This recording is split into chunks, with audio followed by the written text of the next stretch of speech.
Zee 24 तास एक पाऊल पुढे।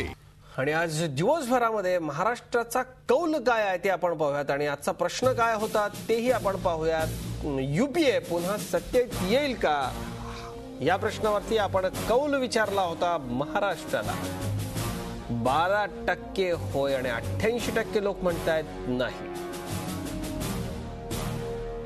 ज्येष्ठ राजकीय विश्लेषक प्रकाश पवार आपल्याबरोबर आहेत, आपण त्यांच्याशी चर्चा करूया त्या सगळ्यावरती।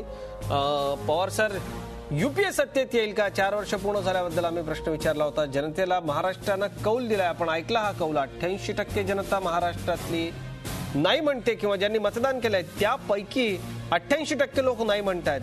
काय सांगाल, काय विश्लेषण कराल आपण याचं? महाराष्ट्रातल्या लोक हे यूपीएच्या बाजूने नाहीत असा याचा पहिला अर्थ निघतो। दुसरा अर्थ असा आहे की एकूणच पंतप्रधानांची प्रतिमा जनमानसातून लोकसंघटन करणारी संपलेली आहे असाही त्याचा एक अर्थ होतो।